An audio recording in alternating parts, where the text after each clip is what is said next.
Hello નમસ્કાર વિદ્યાર્થી મિત્રો, દ્વિતીય સત્રાંત પરીક્ષા ધોરણ 6 અને વિષય છે વિજ્ઞાનના પેપરનું આપણે સોલ્યુશન જોવાના છે।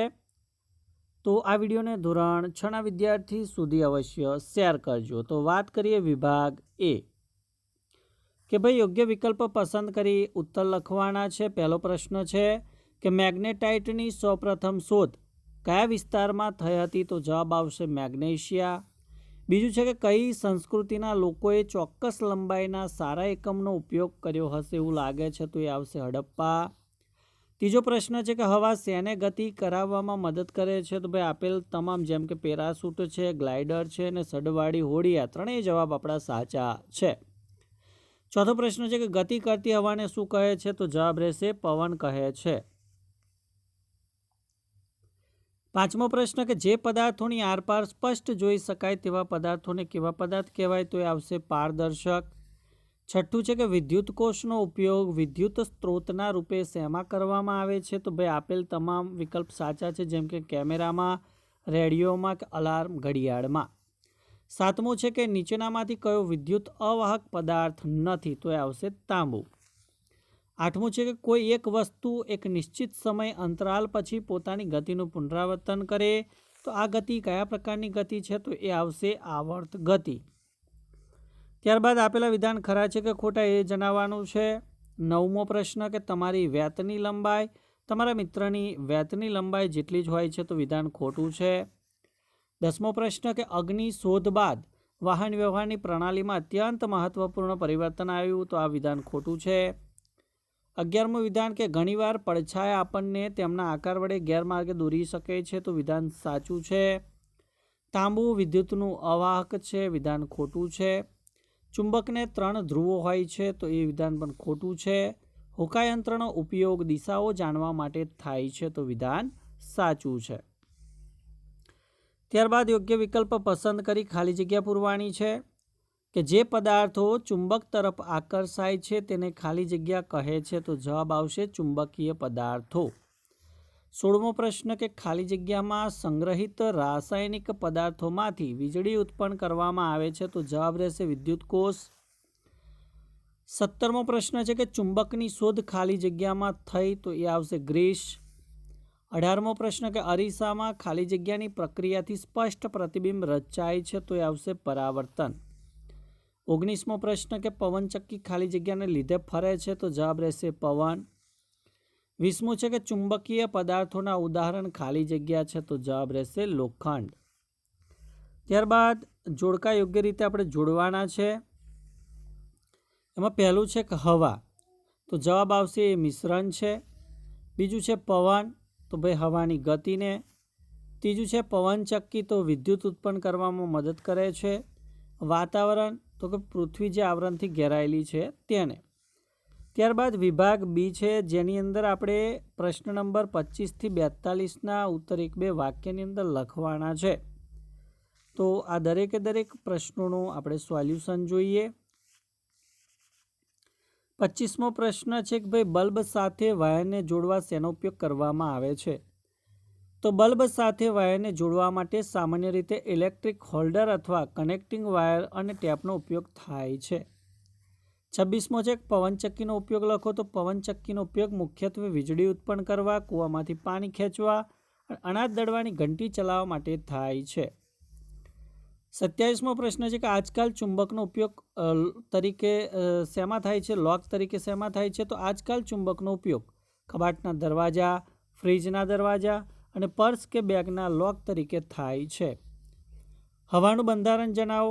તો ભાઈ હવામાં મુખ્યત્વે 78% નાઇટ્રોજન, 21% ઓક્સિજન, 0.04% કાર્બન ડાયોક્સાઇડ અને અન્ય વાયુઓ, પાણીની વરાળ અને ધૂળના રજકણો વહી રહેલા હોય છે। 29મો પ્રશ્ન કે પ્રકાશ કેવી રીતે ગતિ કરે છે? તો પ્રકાશ હંમેશા સીધી રેખામાં ગતિ કરે છે। પ્રશ્ન 30 વિદ્યુત પરિપથ શું દર્શાવે છે? તો વિદ્યુત પરિપથ એ વિદ્યુત પ્રવાહના વહેવા માટેનો સળંગ માર્ગ દર્શાવે છે। 31મો પ્રશ્ન છે કે ચુંબકને હોકાયંત્ર પાસે લાવીએ તો શું થાય? ચુંબકને હોકાયંત્ર પાસે લાવતા હોકાયંત્રની સોય કોણાવર્તન દર્શાવે છે, એટલે કે પોતાની મૂળ સ્થિતિમાંથી હલી જાય છે। 32મો પ્રશ્ન છે કે ચુંબકનો દક્ષિણ ધ્રુવ એટલે શું? તો ચુંબકને મુક્ત રીતે લટકાવતા તેનો જે છેડો દક્ષિણ દિશા તરફ સ્થિર થાય તેને ચુંબકનો દક્ષિણ ધ્રુવ કહે છે. પ્રશ્ન 33મો કે એવું જોવામાં આવ્યું કે પેન્સિલની અણી કાઢવાનો સંચો પ્લાસ્ટિકનો બનેલો હોવા છતાં ચુંબકના બંને ધ્રુવો વડે આકર્ષિત થાય છે. સંચાનો થોડોક ભાગ બનાવવા માટે ઉપયોગ થયો હોય એવા પદાર્થોનું નામ આપો.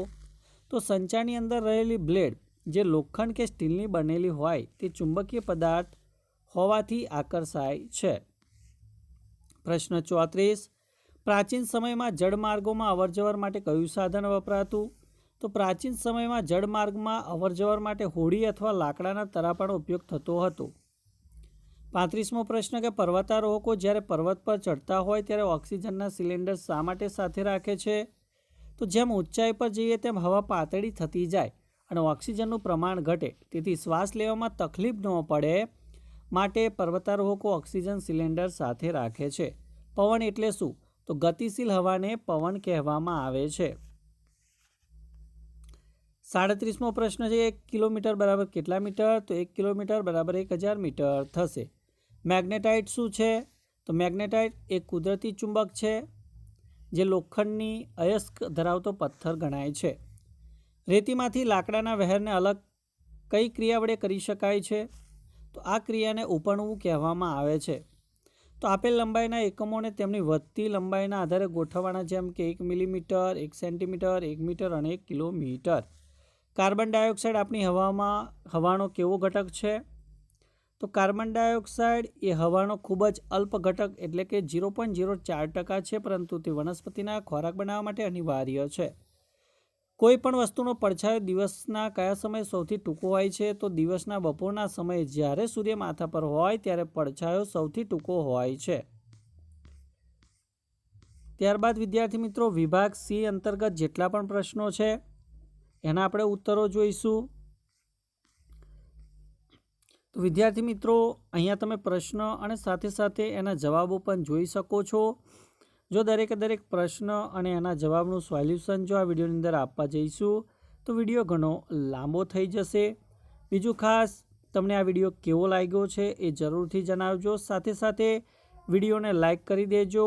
આ વિડીયો ને તમારા અન્ય મિત્રો સુધી શેર કરજો. જો ચેનલ ઉપર પ્રથમ વખત આવેલા હો તો ચેનલને સબસ્ક્રાઈબ કરી બાજુમાં આપેલ બેલને પણ પ્રેસ કરી દેજો, જેથી આવનાર તમામ નવા વિડીયોની નોટિફિકેશન છે એ સૌપ્રથમ તમારા સુધી પહોંચતી રહે. તો વિદ્યાર્થી મિત્રો તમે અહીંયા વિભાગ સીના દરેક પ્રશ્નોનું સોલ્યુશન અહીંયા તમે જોઈ રહ્યા છો.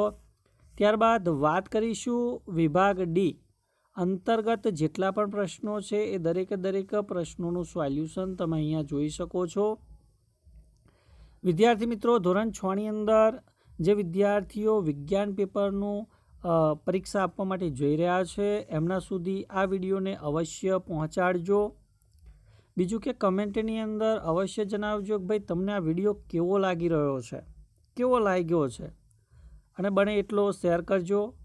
તો અહીંયા વિભાગ ડીના દરેક પ્રશ્નોનું સોલ્યુશન તમે અહીંયા જોઈ શકો છો કે ભાઈ પારભાષક પદાર્થ કોને કહેવાય એના ઉદાહરણ આપવાના છે. વિદ્યુત કોષ વિશે તમારે અહીંયા સમજૂતી આપવાની છે, તો એ સમજૂતી પણ તમને અહીંયા આપેલી છે. બીજું કે ભાઈ વિદ્યુત પરિપથમાં સ્વિચનું કાર્ય શું છે એ તમારે સમજાવવાનું છે. તો મિત્રો નેક્સ્ટ વિડીયોની અંદર કોઈ નવા પેપરના સોલ્યુશન સાથે મળીએ. ત્યાં સુધી જય હિન્દ, જય ભારત.